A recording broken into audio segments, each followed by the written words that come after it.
Welcome to Zero Credibility Sports. It's me and Justin. Hello. I got some newfound energy. It's been quite an surprisingly exciting time during international football because a few things happened. Exciting?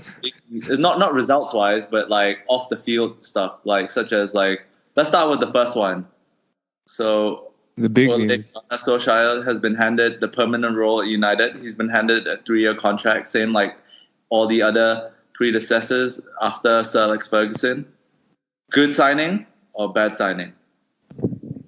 I mean, I think there came a point where I think it's after the PSG game, right? The second leg, where it's very hard to argue against. I think the record was his record when he took over was 19 games, 14 wins, 2 draws, 3 losses, something like that. Yeah. And the 2 losses happened recently. It was the Arsenal game and the Wolves. And was it? Yeah, and the FA Cup Wolves game. So I think, if you look at it on that basis, I think that, the indications were that he was going to get it. I think also after the PSG game, there was so much goodwill. All the pundits were saying he should get it. All the players in the past 2 weeks actually were pretty much saying, yeah, Solskjaer should get it. And to think that the players don't know what's going on, that I think that's a bit naive. So, the players probably know what's going on. The players probably know that at that point they're probably negotiating the contracts. So I can still understand why some people might be skeptical. Yeah. By some people, I think you know what I'm talking about. Yeah. But I think the one thing that cannot be denied is the record and the results. And it's the record and the results might have come from maybe a majority of these games were from so-called weaker teams or teams that you would expect United to beat. But then again, you could say the same about Louis van Gaal, about David Moyes, about Jose Mourinho. There are a lot of teams that United should beat, but they didn't beat. And the fact that they have, and they've beat a lot of them quite convincingly, I think is testament to the way that he's turned the club around. So I think it's a fair outcome for what he's done, and as a fan, I'm pretty happy about it. I'm thinking, I actually from my side, I agree with you, but my point of view in terms of Ole Gunnar Solskjaer, if you've been listening to the past episodes, I think I've been maybe I'm just thinking my heart rather than my head in this regard, because ever since he beat Tottenham, I was like, sign this man up, because you could, from me watching it from my perspective, I felt like he's been the coach that has been able to get the players to play like the United of old, kinda, not exactly the same, but where it's just like a quicker tempo. I'm not saying he's not defensive minded. He actually is quite defensive minded, but when they attack, they gamble a bit more, which was unlike all the other managers before and after Sir Alex Ferguson. So maybe. Yeah, I think he's a bit more positive. And why I think why I think he was the right man for the job is because from listening to every single pre-match interview and post-match interview, I get a sense of he's not here trying to change, try to put his own agenda on. What he's trying to do is basically tap into the traditions of old for the club. And I think that's what's been lacking from the other 3 managers. I'm not saying every manager should just, do exactly what Ferguson does, but I believe that there's a medium where you go in and rip everything out and start a new agenda, or you start a new culture, which has been there for so long, especially with most of the staff, not the coaching staff, but all the staff around the football club remaining the same, according to Solskjaer. He says, when he came in, the kid, the lunch lady is still the same, the kit man is still the same, yada, yada, yada. And it seems like what he in his recent interview when he just became permanent manager, he said, "Oh yeah, my job here first mainly is to put a smile on everyone's face." I know it sounds like, obviously this is like more PR press conference type of stuff, but I think it's been said quite a few times. Even like Wayne Rooney, when he first had a say on Solskjaer taking the job, he's saying, "Yeah, I told Solskjaer all he needs to do is put a smile on their faces." So we all know that the mood was gloomy during Mourinho's end days at United's helm.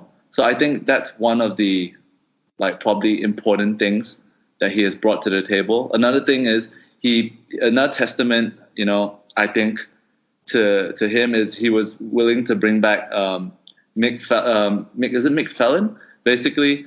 Mick Phelan.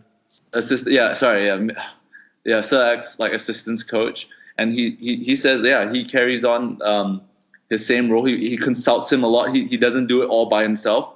He relies on collaborating with his coaching staff, and that's with Michael Carrick, Kieran McKenna, all four of them. They work together to solve everything. Obviously, Solskjaer's the head of all four of them.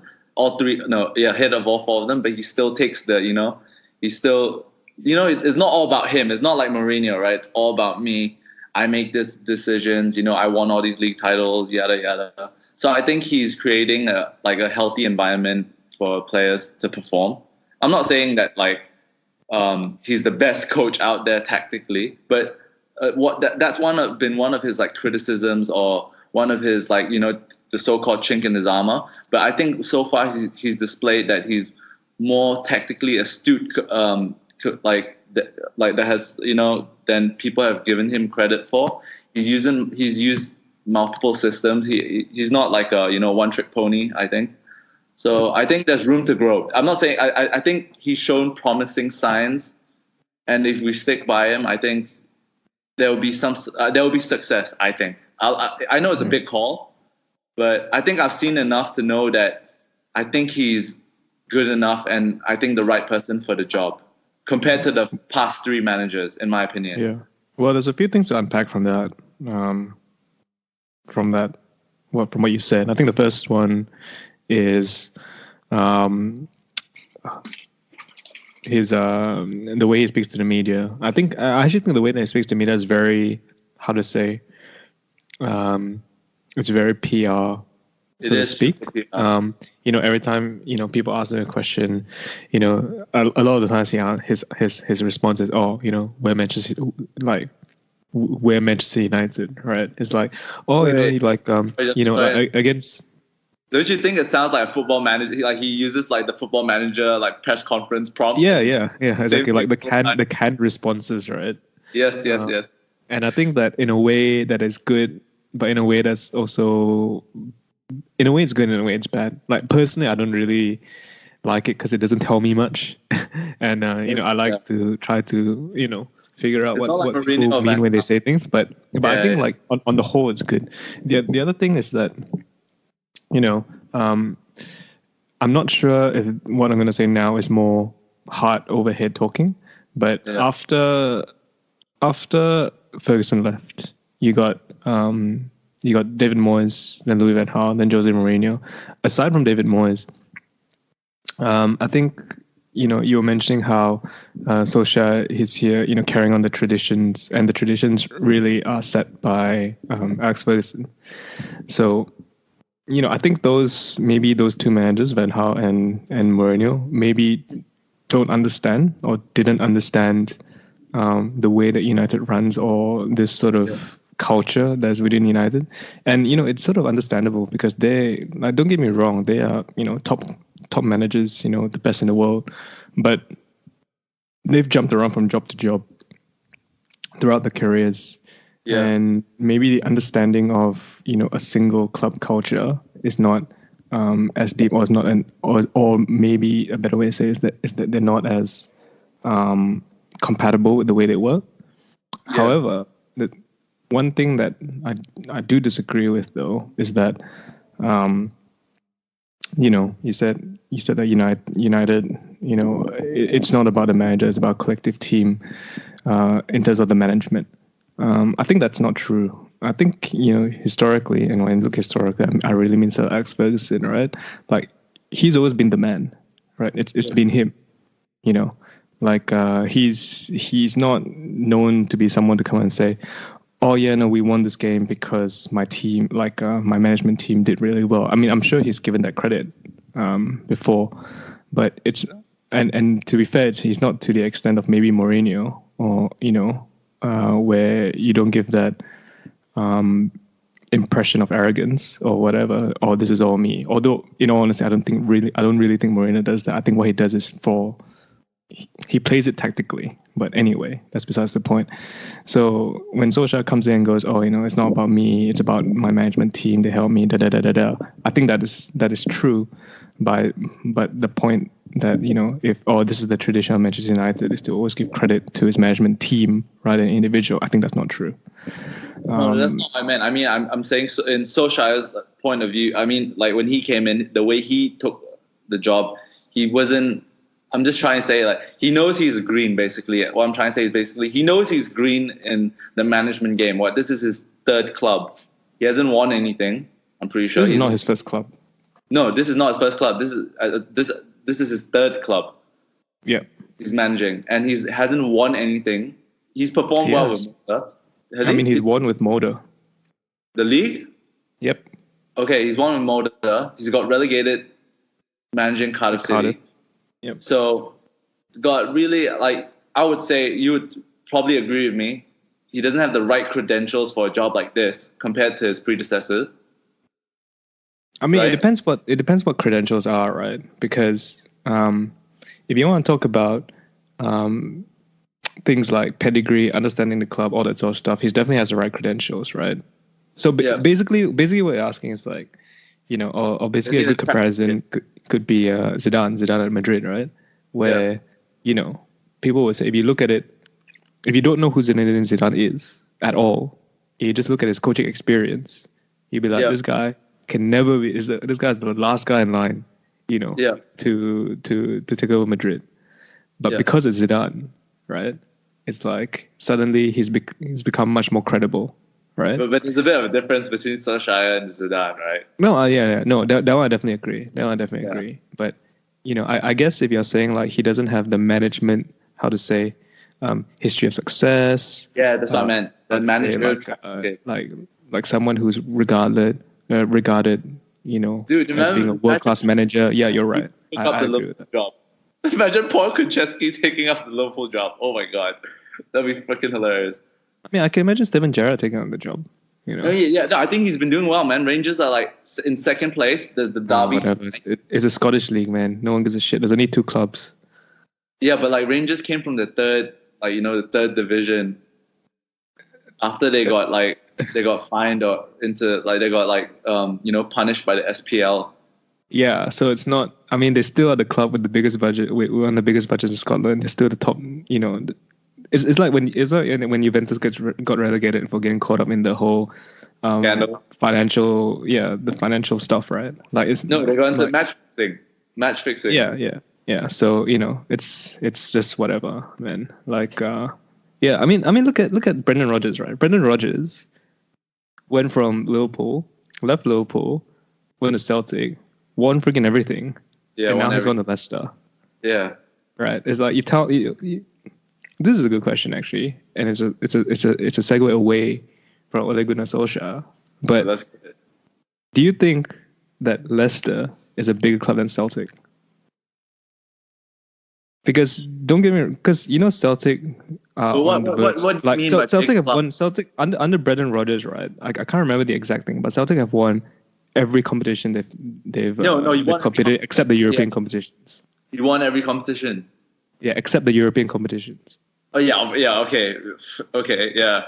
Except the European, you won every domestic title.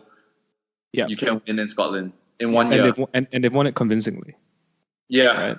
And now, and Brendan Rodgers has left Celtic in the middle of the season, on top of the league, still probably going to win everything domestically. Yeah.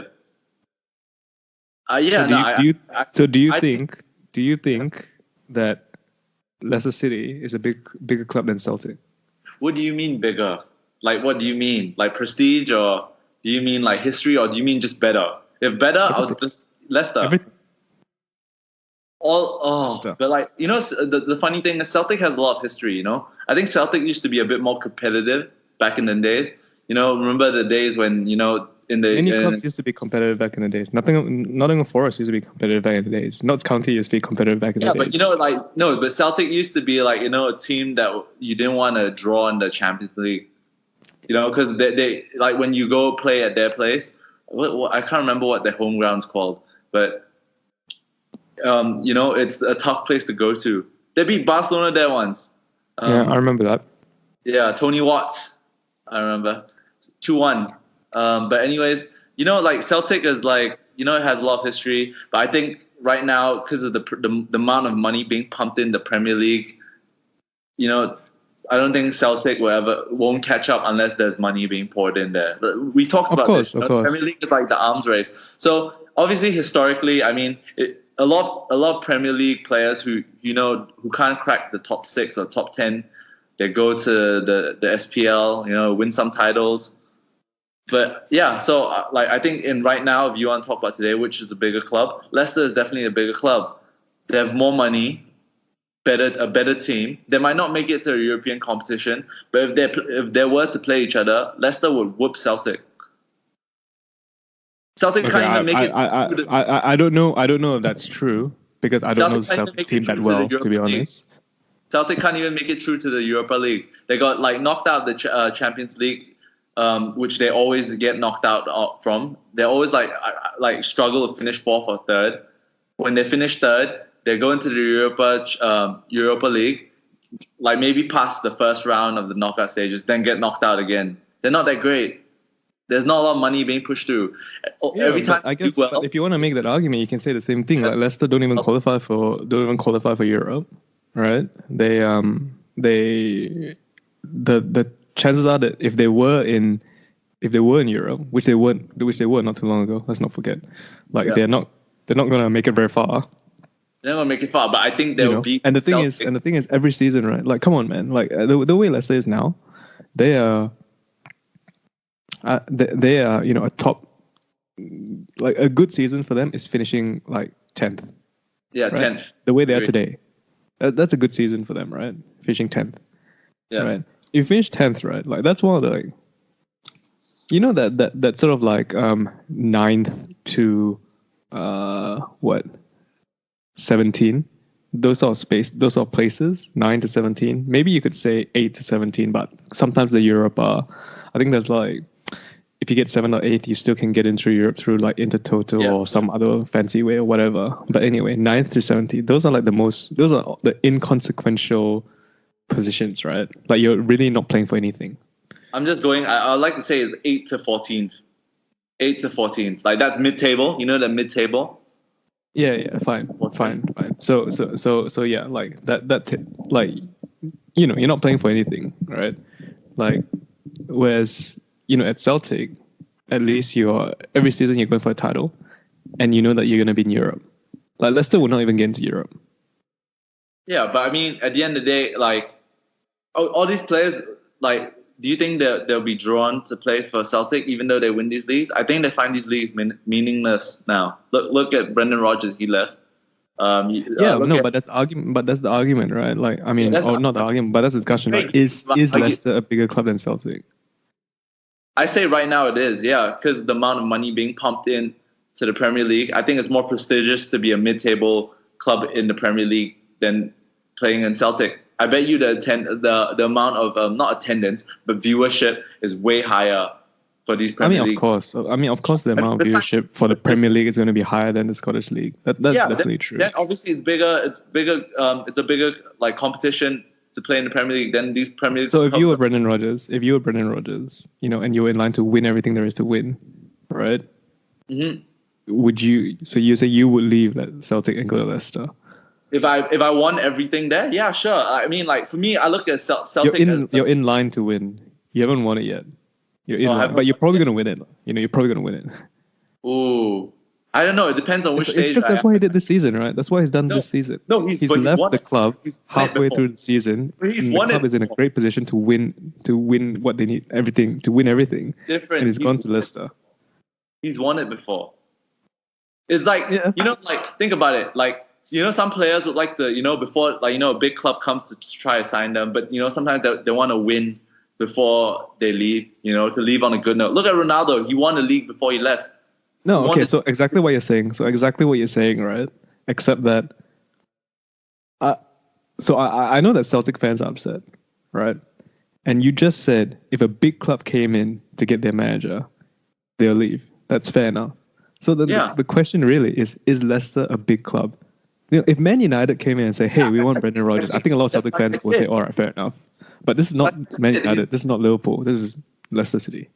Like I said, in today's world, like, Leicester is bigger. Yeah, I mean, that's fine. I think in the eyes of many Celtic fans, I don't think they think Leicester is. Of course not. Because of the amount of history. And to be fair, I think in the eyes of many fans around the world, like me personally as well, I don't feel like Leicester City is a big club. But I can understand the Celtic fans' frustration. Yeah, of course. But it's also but it's also partially because I'm a bit biased in the sense that I think Brendan Rodgers is a good manager. So I think he could have held out for a better job. Oh, than Leicester City, but I think there's money at Leicester, right? Compared to let's look at the table of mid-table teams. No, there is money there's money at every Premier League club compared to any SPL club. Yeah, obviously. No, I'm not comparing the Leicester to like the top 6 or whatever. But I mean, outside of the top 6, I think Leicester potentially has the most money compared to Wolves. Compared to Watford, maybe West Ham's on par, but they definitely have more money than Bournemouth. These are the Newcastle, Crystal Palace, Brighton. This is from the 8th to 15th. The only team which I think have the same amount of spending power might be Everton and Bournemouth. No, sorry, Everton and West Ham. David Gold spent about 100+ mil last year signing players like Felipe Anderson. They signed quite a few players. I can't remember. Felipe Anderson, Jack Wilshere. Everton spent quite a bit of money to get Richarlison and so on. So, but we all know Bill Kenwright is a bit tight on the money when it comes to Everton as well. So I think Leicester City has the most money out of them, like out of the mid-table team. So yeah, I like to think they have a bigger club because they have a bigger budget. I wouldn't simplify down to things like if you have a bigger budget, you have a bigger club. No, but that team. I think that's. If that's the case, then some of the Chinese clubs are going to be the biggest clubs in the world. Some of the Qatari and the UAE clubs, Al Sadd will be the biggest club in the world. Like if you want to reduce it down to that. They still have quality players playing for them. Yuri Tillemans, like Jamie Vardy, England regular. Like I think. Okay, let's just make it simple then. Who will win? Leicester play Celtic. Who will win? Well, my gut would say Leicester, but the thing is, I hesitate to say that because I don't know the Celtic squad. Okay. I think the best player left recently, Moussa Dembele, who was a player signed from Fulham. Fulham, when they were in the Championship, and he went there, became the top scorer, and now he recently sold to a different club. And but that's sort of like you give me that. I can give you another example, right? They signed Virgil van Dijk, who went to Liverpool and is now considered one of the best central defenders in the league, right? Like, but he played for a Premier League team. It's a bit different. This is a Championship team. Yeah, but they signed Virgil van Dijk from like some Dutch club or something, right? And then he's gone to. Okay. He's gone to Celtic and then he's gone to Liverpool. Liverpool signed Jorginho Wijnaldum a few years ago. He got relegated with Newcastle.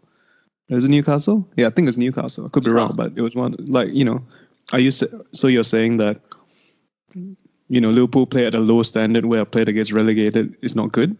Like, no, that's such a weak argument. No, I didn't know. Moussa Dembele played in the championship. He would never even participated in the Premier League. So there's a difference. Moussa Dembele 100%. All right, okay. Let's look at it as simple as this. All these young players that get loaned to the SPL, once they get good, why do they leave? Because they get too good for the league. They get too good for the league.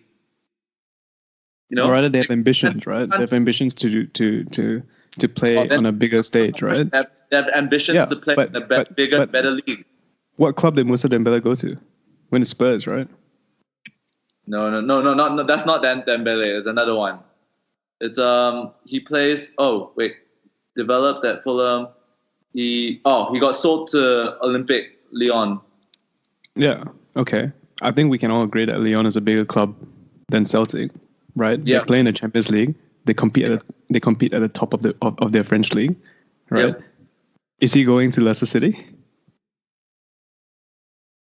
I think I think we can agree also that Lyon is a bigger club than Leicester City. Yeah. Okay, this is where it's hard to compare. It's like saying would you you're not gonna win the French league. You're not gonna. I don't think you're gonna win the French league in the foreseeable future with the amount of money PSG spend every year and the amount of the quality players being linked to them.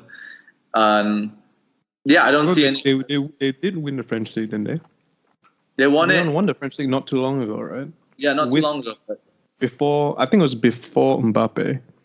But I remember they did win it, and the fact that they won it was big news because they won it against the money of PSG and Monaco. I could be remembering wrong, but I remember something like that. No, I think it was Monaco who won. It was Monaco, then PSG been winning it consistently. No, I'm pretty sure that.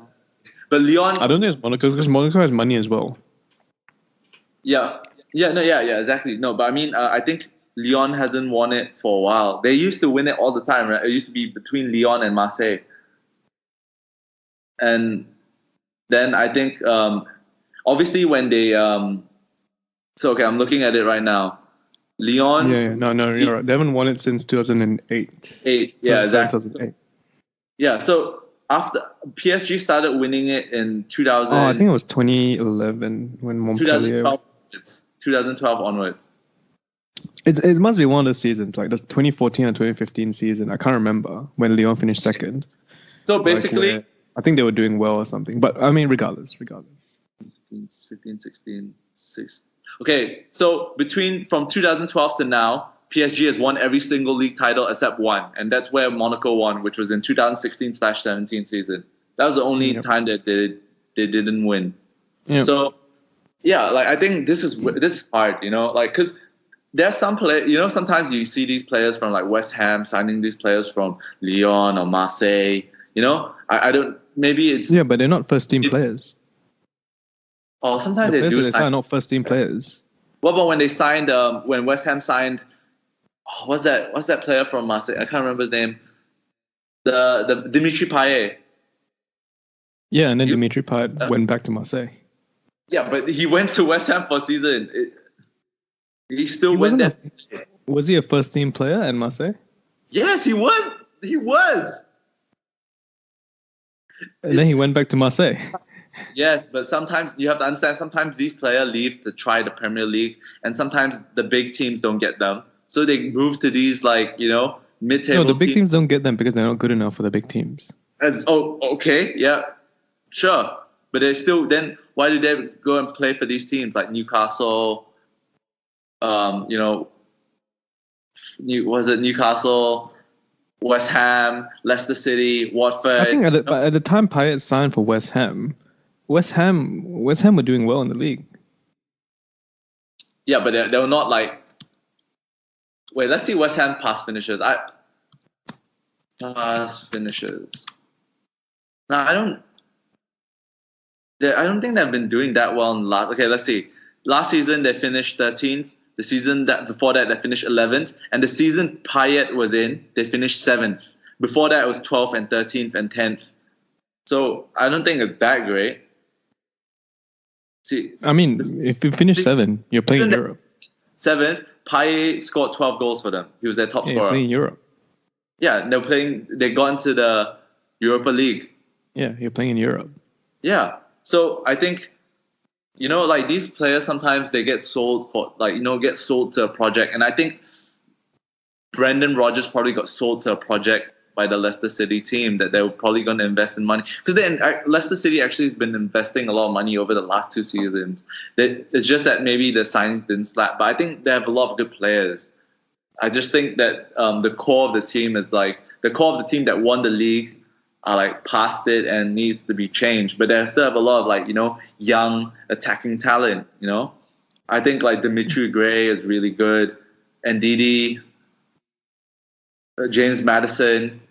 James Madison's I think he leads the top 5 leagues in Europe in terms of chances created.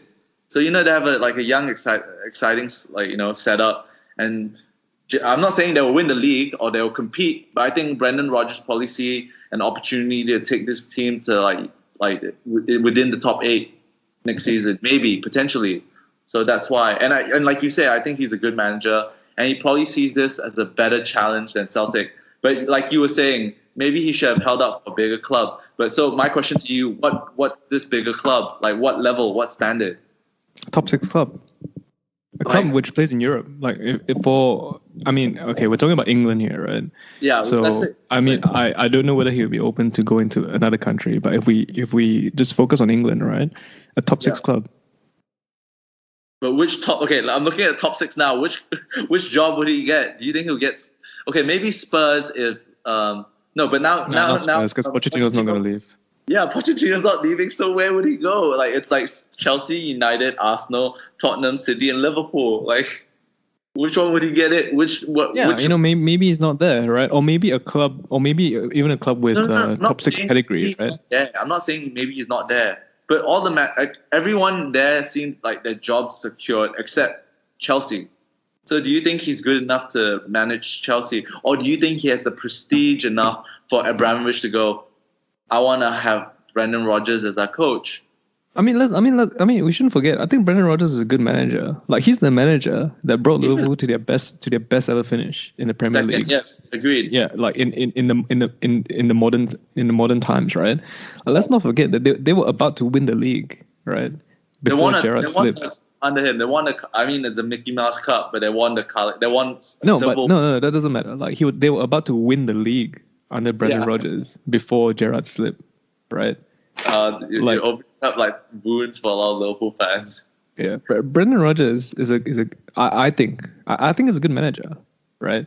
So if you tell me like, he's in line for Chelsea, I wouldn't be surprised. Honestly, I think it's good. Maybe I'm overrating him, but I think he's a good manager.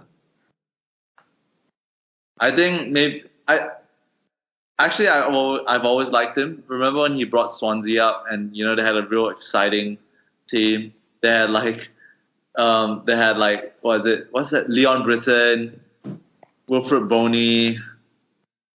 They had Dyer. A lot of these clubs that come up, they tend to do well for. Or rather, like if you're lucky enough to be able to do well for 1 or 2 seasons and then they drop off. I mean, I think a good example, that Swansea squad. You look at Burnley now. But remember they had I think next season might be a similar case with Bournemouth and Wolves. No, but you see, like the squad, sometimes you get these like Premier League teams made up of like not mercenaries but like former Premier League regulars, and it's just like such a nice mesh for me. Like I remember, I'm looking at the squad now, man. Like, Neil Taylor, very solid Welsh left back. Got Ashley Williams, strong centre back. It's very classic Premier League team setup. They're like a big forward in Danny Graham. They're like exciting winners. I mean, except for the fact that all these players, like Ashley Williams, did not play Premier League before they went up with Swansea. Exactly, yeah. No, but it's like a great story. No, I'm saying it's just like an exciting like Premier League team. You get like a classic big defender, very very stable left back, and like no nonsense like Neil Taylor. Leon Britton, like, like they were like comparing him to like fucking Xavi and stuff in terms of like passes. Then you get like these old Premier League regulars, Nathan Dyer, Wayne Routledge, who went to Europe. Nathan Dyer is an old Premier League regular. Yeah, Nathan Dyer used to play in the Premier League. Like, I mean, what was the Premier League guy he played for? Because as far as I know, Nathan Dyer has not played Premier League before he went up with Swansea.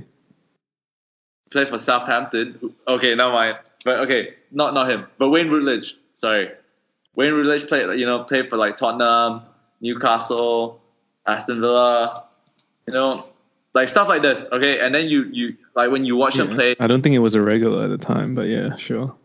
Yeah, but you remember them, right? You just remember like these players. I mean, you only remember them now because you're remembering Swansea. You're not remembering them for anything else. True. But no, but sometimes, okay, what I'm trying to get is, sometimes some clubs come up and they sign all these like old Premier League veterans and it's just good to watch. Is it? I like it. Like, I like watching like, people who just jump from club to club, but like, they just do well. Like Joey Barton. I like Joey Barton. I like watching these players play. I don't know why. I'm weird. I like these like not so great players, but you just see them there, doing the job. I don't know. I like it. I like these like Premier League players. Kevin Phillips, Kevin Phillips? Yes, I know who Kevin Phillips is.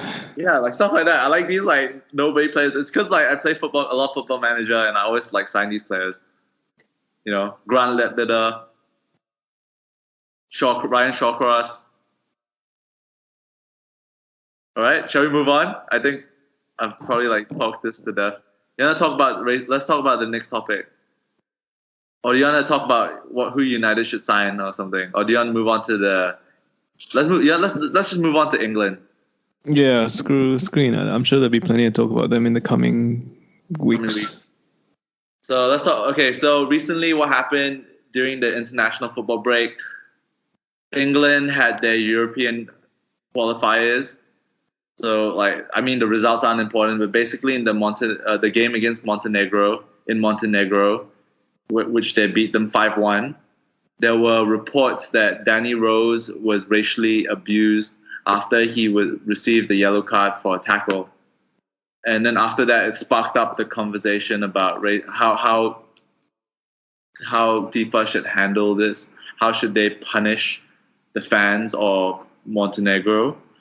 And I mean, this is not new. We've been hearing this ever since I've been hearing this ever since I started following football, especially international football in particular. I think let's quickly give credit to Gareth Southgate for handling the post-match conference really well. All the other players, I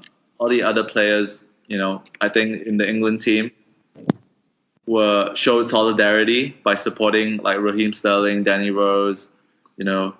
Callum Hudson-Odoi also had a chance to give his take, saying that this shouldn't be happening. It's 2019, and so I just want to hear your take on is FIFA doing enough to stem it? To kick it out, or I think this is a very tough topic. But anyways, do you think FIFA is doing enough?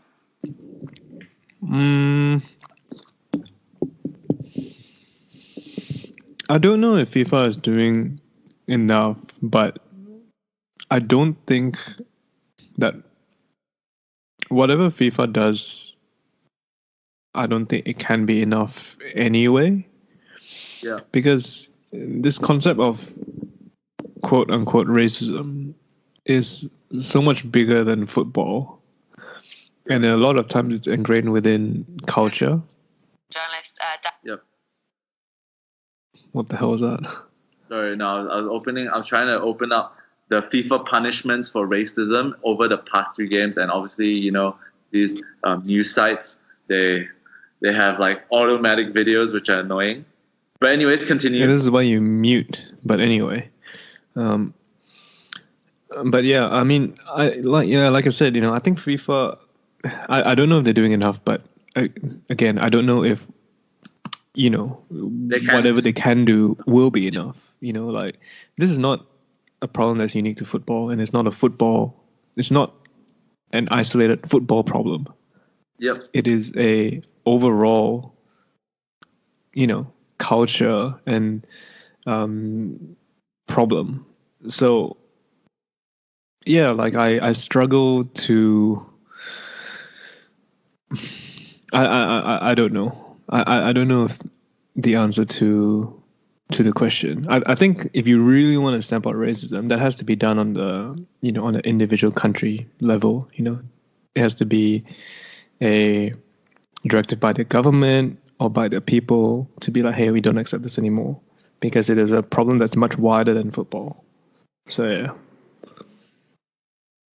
Okay, but shall we just like quickly examine what FIFA has done then? Like, in certain games, I can't draw it up right now, but I remember their punishments include stadium bans. For example, if like what usually happens is this is an example of what they did recently. I can't remember for which game, but one club exhibited racism in a past game. So in the next game, the FIFA banned their fans from coming to watch them play. So basically, they play behind closed doors. I remember it was quite a big club. I remember it was a Champions League game, if I'm not wrong. Is that Champions League or Europa League? Can't remember. Yeah, it happens in like Champions League games or Europa games, or it's not new. Like playing behind closed doors. And so, do you think that would kick it out? I don't really think so, right? Like, yeah, I don't think so. And then there are the fines where clubs get fined money, or like the fans who get caught, they get banned for life. So I'm on the same boat with you. Like, I don't know what they can do, or whether it's very hard to measure whether they're doing enough. But I think these stadium bans are probably good. I think they're good. I think that or maybe it's not. I find it tough, actually. Like, I mean, but the thing is that it has to be a concerted effort, right? Like, it can't just be on FIFA, right?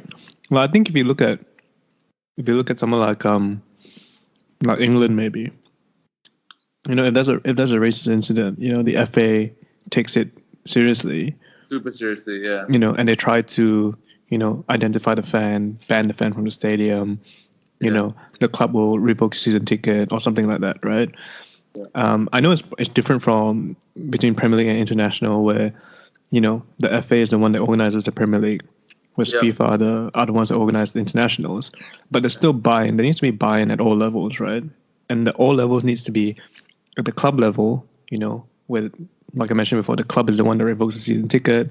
The club comes out and says, hey, you're not welcome at the stadium anymore. Like, can't the Montenegrin FA identify the fan and say, hey, you're not welcome to come to any Montenegro games anymore, right? Yeah. Or we're banning you from the stadium or something like that. It has to come from all levels, not just FIFA. It has to come from FIFA, the national FA, and the team in question, right? So if that's not being followed through the whole way, like, why is the blame being put on? Why is the question being put to FIFA? Right? Because then FIFA can only do so much. Yeah. Right? Don't get me wrong, I'm not the biggest fan of FIFA, but they can only do so much. It's not a football problem. It's not just a football problem. It's a people problem. It needs to be something that's tackled through at all levels. So yeah, I agree with you. To criticize only FIFA for it, I think it's quite naive. We're not criticizing FIFA. We're just trying to judge whether they're doing enough. And it seems like, I think you're right. I think they need help from all these other organizations, whether it be the Montenegrin FA or, the government of Montenegro and so on. And what they did really poorly was the end match press conference from the Montenegrin coach. They acted like it never happened. I mean, I don't know if they heard it, but they said they straight away blamed England for lying or something. They were accusing of players from being dishonest or something, and I was like, so that's a culture problem, right? Yeah, that's a culture problem. Yeah. So I think like you said, I think it's bigger than just football, and I agree with you. I think if anything, FIFA needs to try, maybe not FIFA, but actually FIFA has to try to reach out, and the Montenegro FA has to try to reach out, or it has to be clear that there was an effort made, to try, kick it out, so to speak, such as like the FA, straight away when someone says something out of the line, they get punished for it. Remember when Lewis got banned 9 games for calling everyone a slur? It has to be.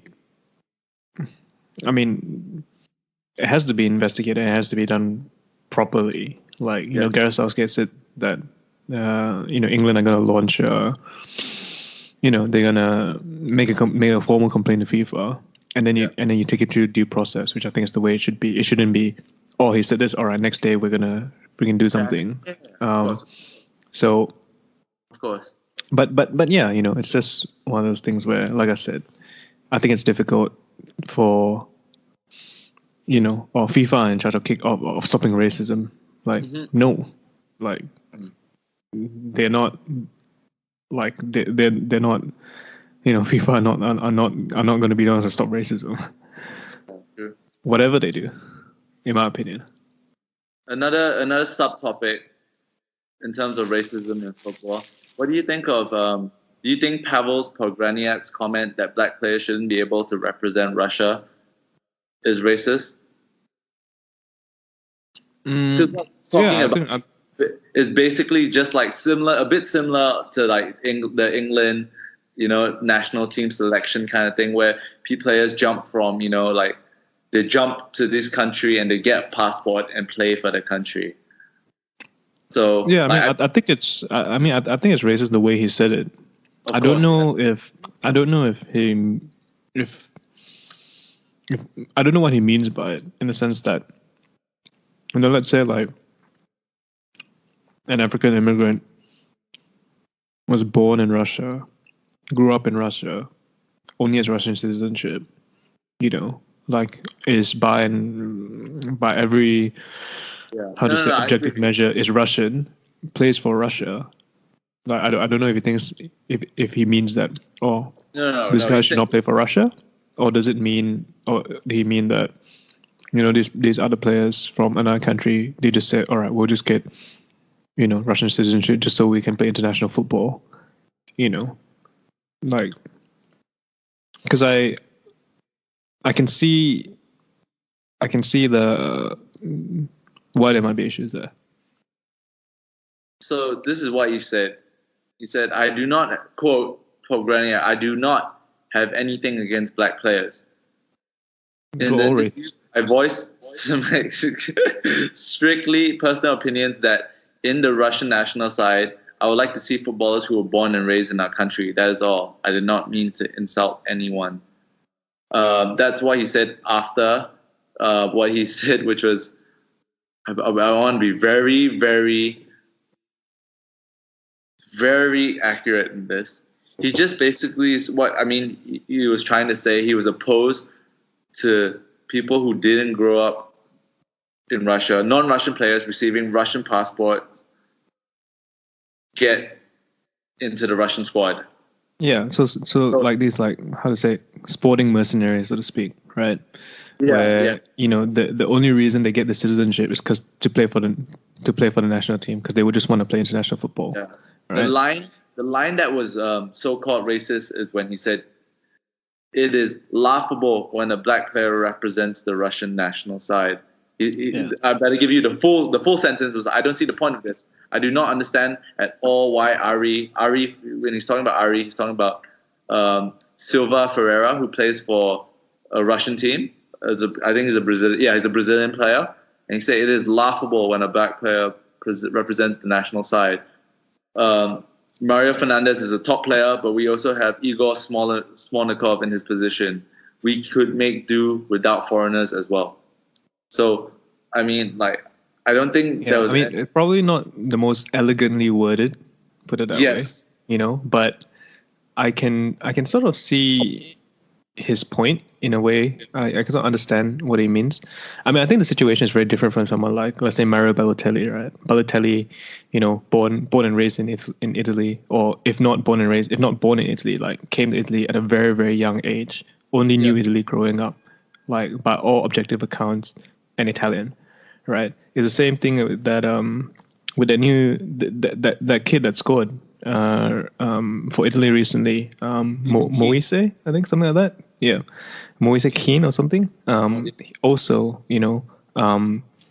born, if not born in Italy, came to Italy at a very, very young age as a refugee, right? And is by all accounts, by all objective measures, an Italian, right?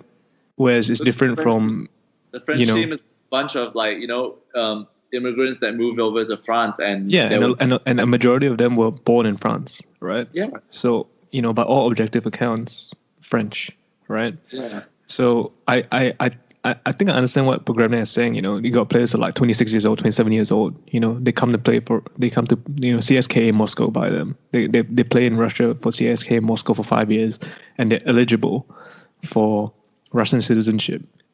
They know that they're never going to get into the Brazilian national squad. So they say, all right, I'll take a Russian citizenship and then I'll play for Russia. Yeah. I sort of get that. I don't know if I like it or don't like it. I don't know, but it's a trendy topic. I sort of understand what he means. And like I said, I don't think he worded it in the best way. Agreed. But Russians, right? I think he'd say the same thing if some like Chinese guy went to play for CSKA Moscow for 5 years and then took up Russian citizenship and then played for Russia. Example.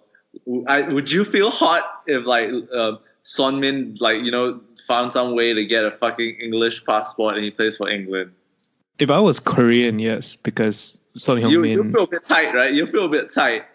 I mean, because Son Heung-min is by all accounts Korean, born and raised in Korea. Yeah, exactly. No, but what if he manages to finesse his way for a British passport and he's like, yeah, I mean, so that's just admin, right? But yeah, it becomes, if I was English as well, I'd also be a bit like, I'm not sure how I feel about that.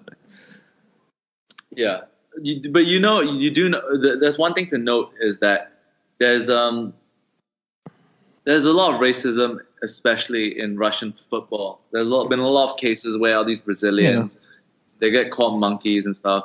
Look, remember Suli Muntari, who used to play for Portsmouth? Yeah, I mean, you get it all the time, right? Even at CSKA, even players like Wagner Love and stuff. Yeah, Wagner. I don't understand why these players would play in Russia. If you all know the history of what goes on there, why would you play that? I mean, I know people that have lived in Russia, like Asian people, and they tell me, they get racially abused as well. Really, Asian people? Oh, yeah. The person I know who went there to study medicine, she said they're fine, but really, I didn't expect that. I know that. Yeah, my cousin studied medicine in Russia, and she says, "Oh yeah, they're freaking racist." All right, because I know that they don't like black people and they don't like gay people. I mean, they vehemently hate them. I mean, it's because their leader is a strong alpha male, strong white alpha male. Why are you alpha? I wouldn't call myself alpha. No. Okay, but you're not beta. I'm not at the level of Mr. Vladimir. Yeah, Mr. Vladimir. All right, let's move on. Okay, then let's. I don't go riding my horses shirtless. Yeah, I don't. I don't. He's a black belt in judo as well, man. I don't have a black belt in judo, and I don't have the KGB backing me. Unfortunately, so. I wish I could be alpha like him, actually. KGB training, you mean? Is that what you're trying to say? You'd have no KGB training. I mean, to be fair, I don't need KGB training if I got the KGB backing me. True. But I bet you in a room, one-on-one, he'll kill me and you. I guarantee it, yeah. I guarantee and you and me could have guns, and he could just have his bare hands, and he'd kill both of us. Agreed. Anyways, let's move on to the topic. And he'd probably do it shirtless. Yeah. Anyways, let's move on to the topic of what do you think of these players that play for a different youth national side then play for a different national team, like for example Declan Rice, or Jack Greaves, who played for the Ireland youth setup, then jump board into the England youth setup. I think that's pretty dog. I think that's really. I mean, on the one hand, you sort of, and this applies to the other case as well, the Pobgrebnyak case. On the one hand, you can't blame these players in the sense that they try to make the best of the situation, and by all accounts, they are doing it within the rules, right? And the rules allow you to switch allegiance if you haven't appeared for the senior national squad. But yeah, I don't know about it. I don't know how I feel about it. I need to think about it more and all that, because I remember this case also came up a year or so ago, or maybe more, in the US. I'm not. I think it was also.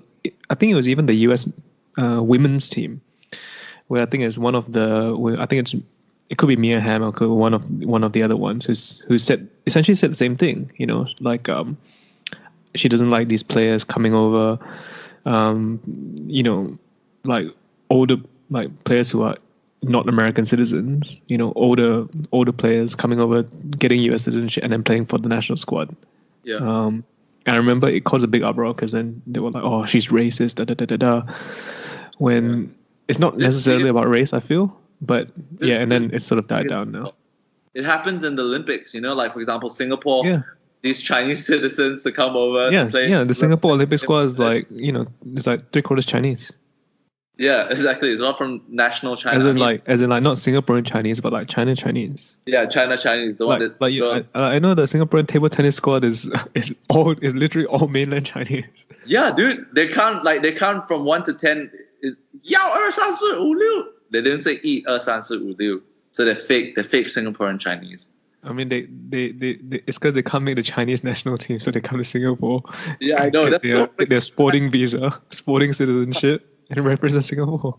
Okay, how tight would you feel if Lee Chong Wei suddenly manages to get some fucking other citizenship? Let's just say fucking mainland China, and then he started winning titles for them. You'd be tight, right? I'll be so tight. I mean, yeah, but. Like I said, these players that do this, usually it's because they can't make it. They have no chance of making it into, this other national team, right? No, not all the time. It's not that the top players do it.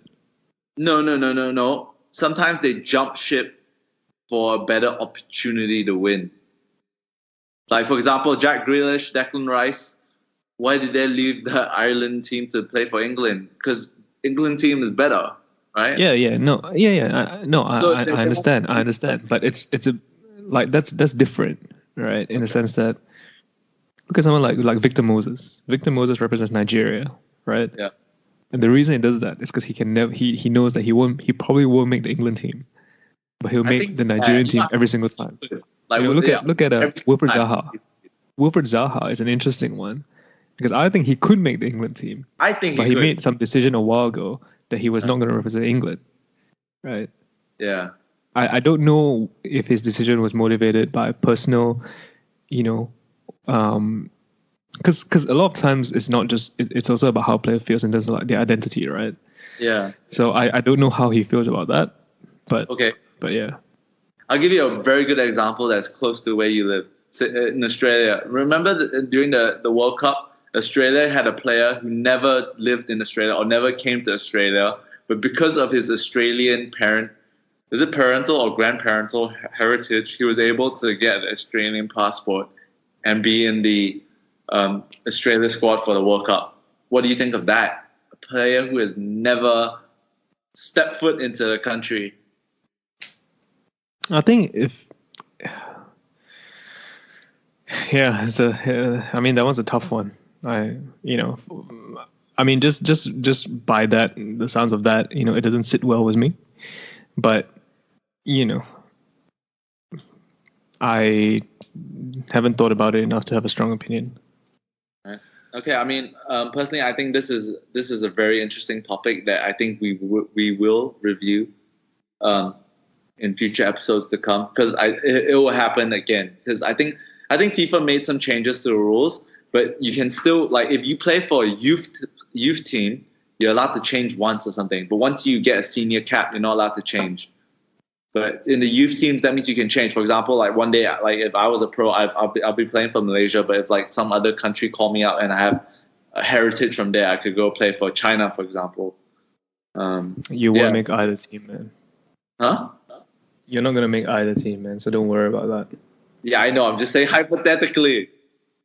Fuck. Just humor me. Yeah. And hypothetically, I'm 6'5" as well.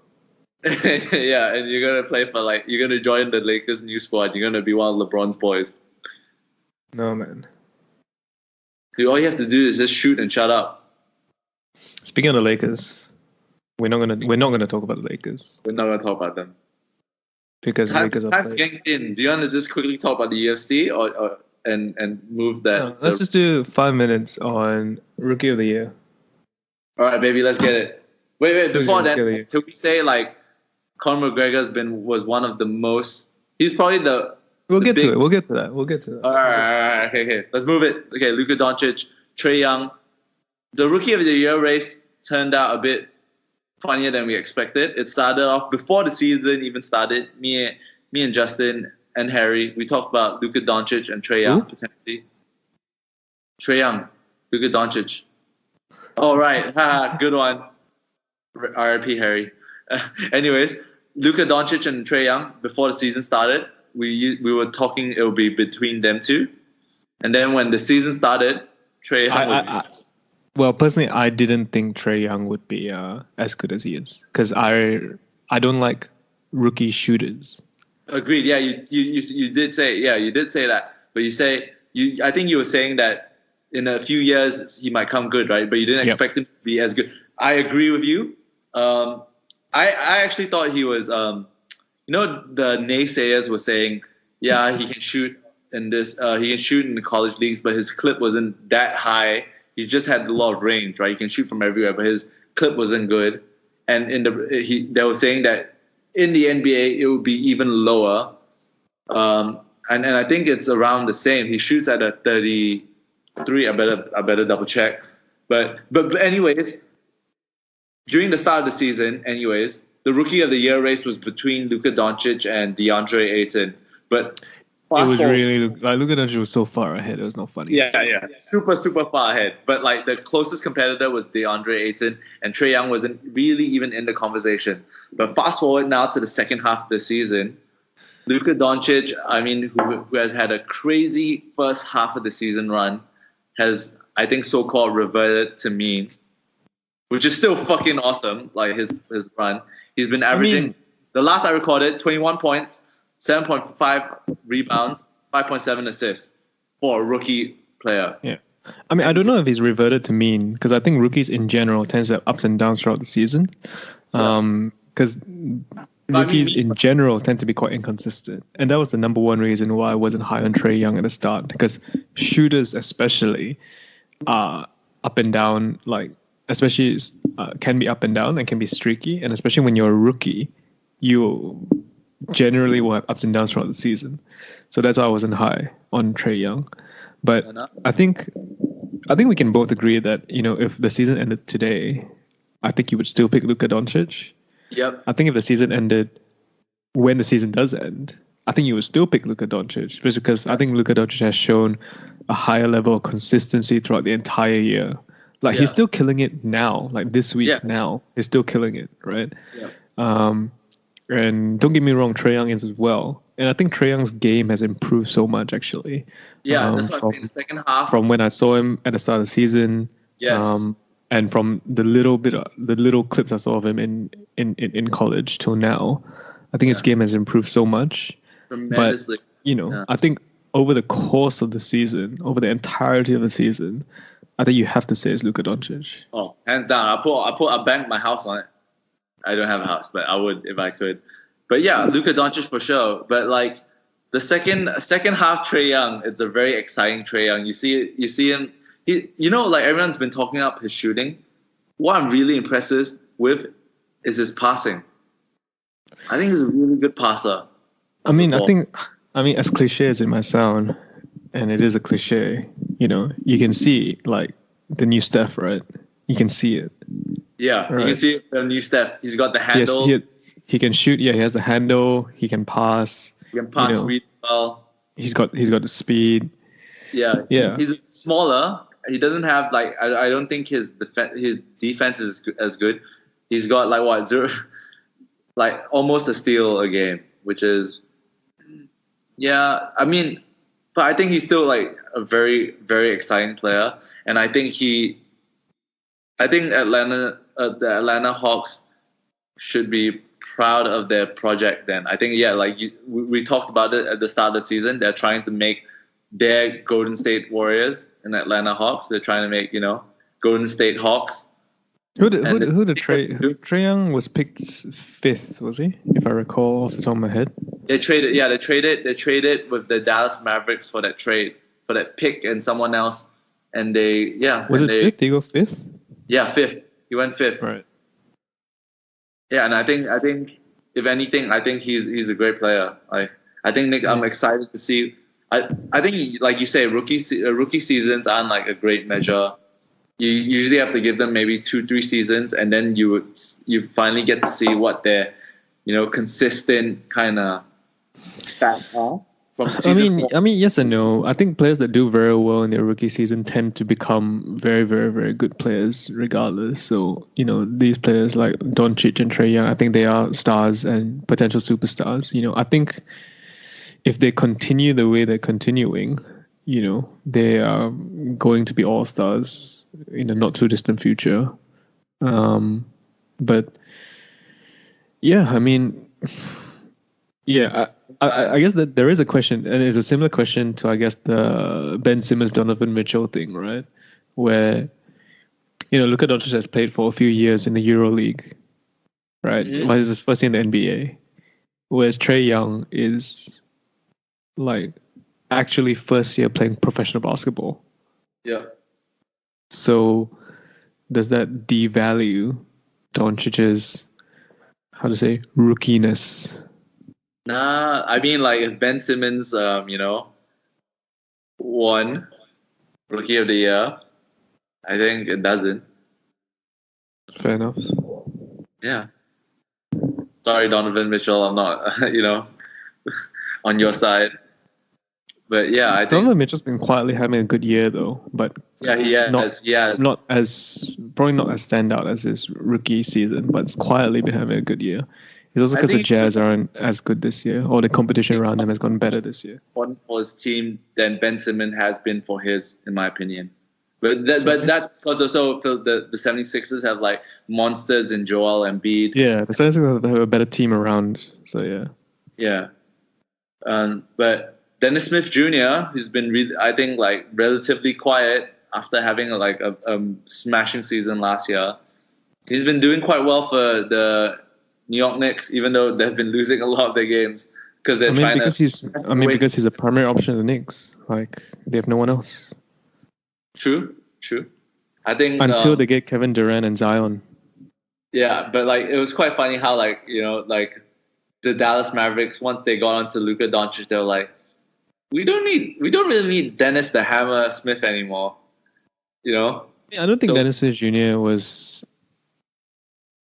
I mean, I know that people thought it was exciting because he could dunk, but I don't know if he was really known or thought of to be, the next superstar.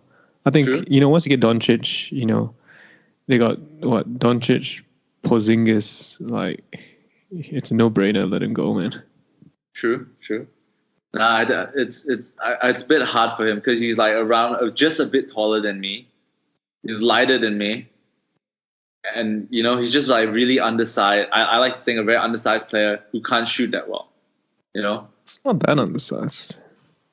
Huh? It's not that undersized. No, but I mean like, in today's game, like he's quite small and you can't shoot well. You mean today's game where Steph Curry is one of the best players in the league? Today's game? No. But I mean, he can't shoot well. If he's small, you better be good at shooting, right? Yeah, I guess that's true. That's what I mean. If not, you have size, so you could dominate the paint or drive. So that's what I'm trying to say. But anyways, yeah, I guess. Look at.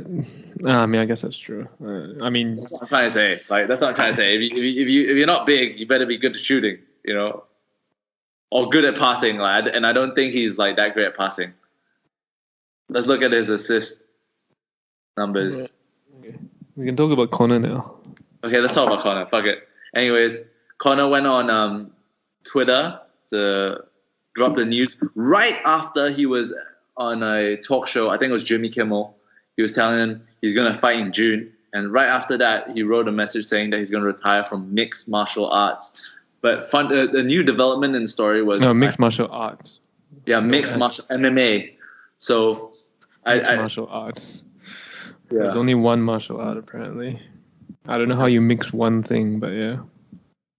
They call it mixed martial arts. But okay, Xiangxi would be raging right now. He would be saying there's only one. There could be only one. But anyway, I mean, in the tweet, he said, I'm retiring from the sport, mixed martial art, without an S. All right, art. Yeah, mixed martial art. And yeah, so the whole world was like, oh no, Conor is leaving. But the next few days, I think that TMZ released a video of him training boxing. So who knows? He might be pivoting his way into a boxing career because he realized it earns him more money. Because apparently he earned like more money than he earned in his entire career of UFC during that fight against Mayweather. So maybe he's trying to finesse his way into like getting, earning money like that now, because maybe UFC might be, I don't know why, what was the decision behind it. It could be all like, smoke and mirrors.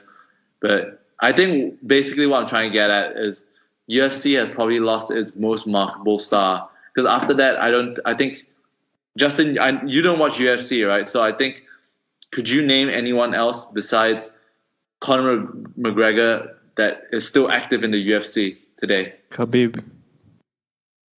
All right, true. Besides Khabib. Well, no. I know there's like Demetrius Johnson, but he's gone to a different promotion now because Dana White won't put him in a fight. But I think basically I don't really have a lot of opinions about this Conor McGregor thing because the reality is I don't believe him. He's retired from the UFC before. I think it's the second or third time he's done it. Yeah. So let's see if it's true, man. Like, I don't know. I don't believe it.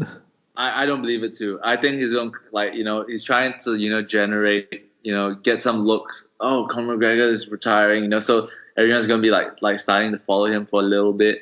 And then one day he's just going to drop some cryptic shit on Twitter saying that, oh, this date something is going to happen. And we all know he's basically going to come back and he's going to fight some like nobody fight and try to build up that hype. I mean, why do you say you don't believe it when you just went on a whole thing about how I think he's retired from the UFC and he's going to go into boxing? No, I say there's a possibility, but I don't think he's retired like for life. Because like for me, I'm just thinking about it in a money making way, right? Like nothing beats a comeback, right? Nothing builds more hype than a comeback. I don't know, but whatever the case, I don't care whatever it is. I just don't believe it. I don't believe he's done it. Yeah, he's done it more than once, like before. Yeah, and you're right. His quote unquote comeback fight, will be a money spinner. That's for sure. But I don't believe that he's retired. I agree with you. Quote unquote retired in inverted commas, retired. Anyways, we'll close it out. Thanks, guys, for listening. Thank you for joining, Justin. Goodbye. Yep. Bye.